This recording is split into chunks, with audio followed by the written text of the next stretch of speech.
we're going to delve into the text of the critique pretty soon. But before we do that, I want to do one more preliminary thing, which is to talk about where in Kant's oeuvre, where in the entire list of Kant's writings, the Critique of Pure Reason fits. Right? What did Kant write before he wrote the Critique of Pure Reason? What did he write after he wrote the Critique of Pure Reason?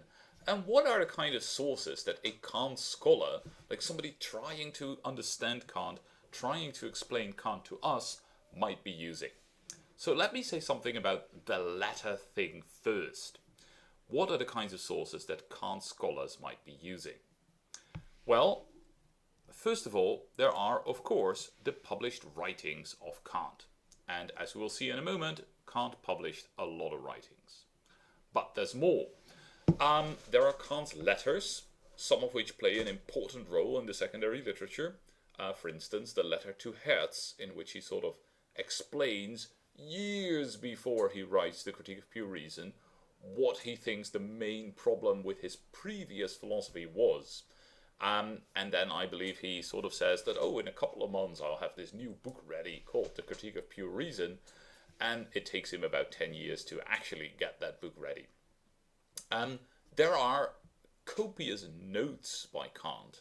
So in Kant's possession were lots and lots of notebooks, stuff like that, in which he wrote reflections, in which he wrote his ideas, and those have been published. And finally, there are extensive student notes about Kant's lectures. And so, for instance, we have several versions of Kant's lectures on ethics or Kant's lectures on logic, which are very useful in an attempt to understand what Kant is actually doing. Okay, but we're probably not Kant scholars yet, although if you are a Kant scholar, hi, welcome. We're probably not Kant scholars yet, so we might be most interested in starting with Kant's actually published writings.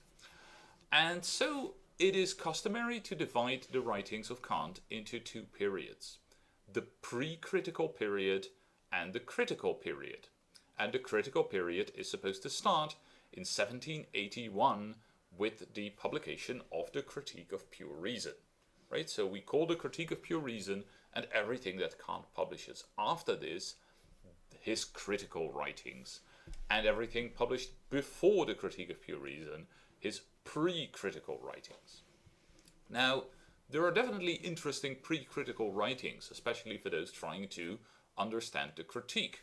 So one text that you might see mentioned quite a bit if you read more about the Critique of Pure Reason is Kant's 1770, so that's 11 years before the Critique of Pure Reason, which was published in 1781.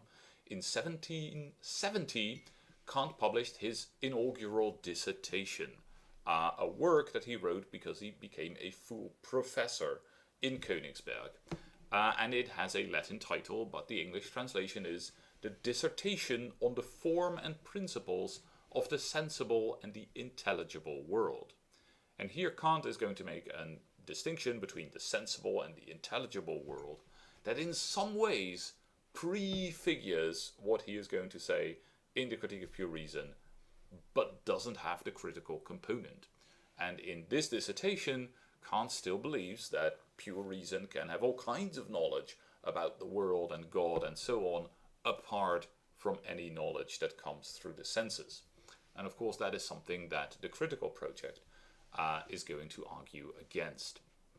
So Kant wrote a bunch of other things that are relevant to our understanding of the Critique of Pure Reason, like the only possible argument in support of a demonstration of the existence of God, or the attempt to introduce the concept of negative magnitudes into philosophy, or the dreams of a Spirit-Seer, in which Kant talks at some length about the writings of Swedenborg, a mystic really, and he says, well, why did I buy and read this book? And he turns that into a reflection on what is wrong with metaphysics. We probably won't be saying much about that. Well, actually, we won't be saying much about anything that is not the Critique of Pure Reason in this course. But you're going to see these texts pop up again and again as you read more about the Critique of Pure Reason. So, in 1781, Kant publishes the Critique of Pure Reason. He is by then in his late 50s, and I think it is a very comforting fact to know that if Kant had died when he was 55, he would have been a very small footnote in the history of philosophy. And I am not yet in my late 50s, so who knows? Anyway, Kant wrote the Critique of Pure Reason pretty quickly, actually, but it was the result of the thinking that he did in the 1770s and up until 1781, which is a period between 1770, the inaugural dissertation, and 1781, the publication of the Critique of Pure Reason, that is often known as the Silent Decade. 10 years in which Kant published basically nothing. I mean, he published a few small things, but he didn't publish like anything substantial, because he was struggling with what would become the critical system. Okay, so having written the Critique of Pure Reason, which is pretty thick and pretty complicated, you might think that Kant went on a well-deserved and long break, but nothing is less true. Right? After 1781, the publications really just keep coming. Kant remained very, very productive for almost 20 more years. So here's what's happening.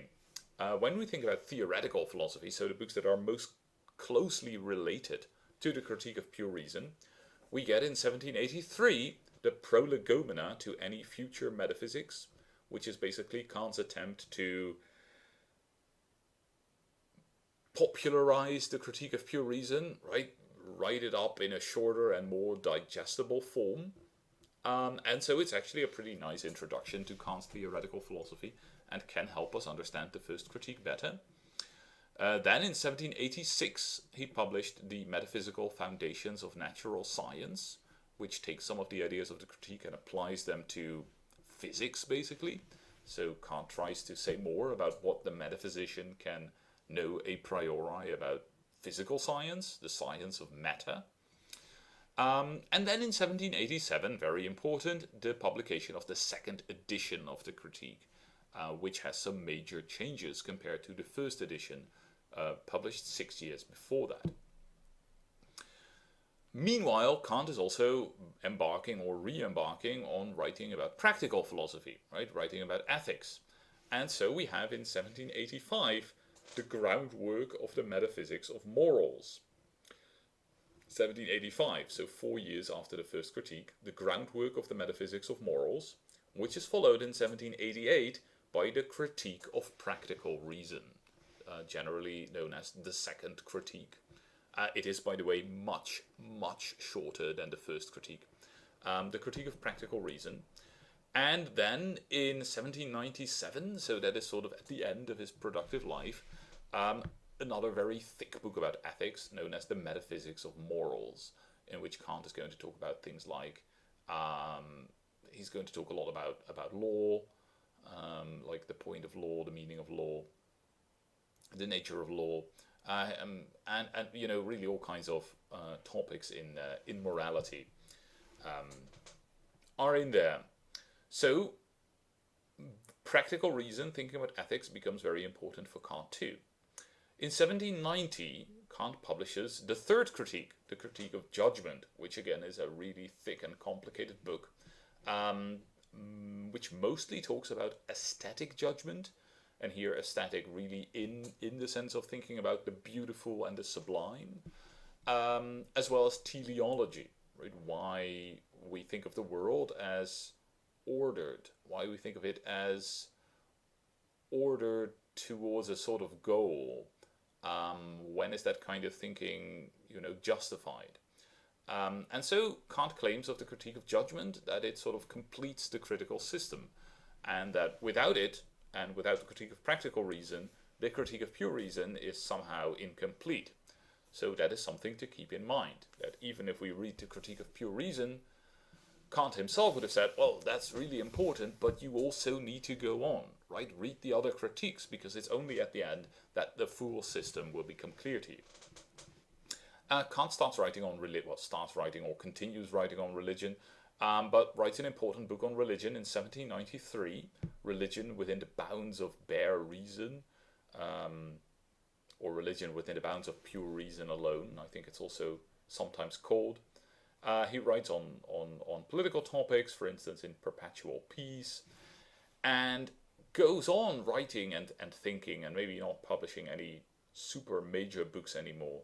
But even to the point where some of his later ideas are collected and published as the so-called opus posthumum, which according to some people, like it's very fragmentary, but according to some people, involves a radical rethinking of the entire critical project.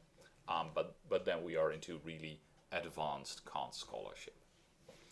So the very big picture is that, like, for a long time, until his let's say until his mid-40s, Kant is trying to work out a position in philosophy, mostly within sort of the kind of things that are going on in German philosophy, which is pretty rationalistic, but, trying out different things, not being afraid to criticize other ways of thinking.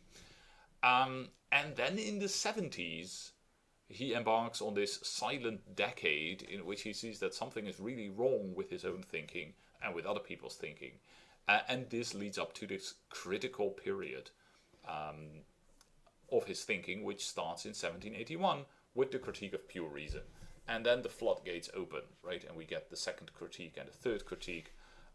We get these writings on morality, we get these writings on religion, we get these writings on natural science, like the Metaphysics of Natural Science. That's when all the really famous Kant books get written. Just looking at the scope of that, just looking at the depth of that, just looking at the intricacy of even the individual works, let alone all the works taken together, gives you some inkling of why Kant is so fascinating, why so much has been written about him, and why so much more is going to be written about him in the years to come.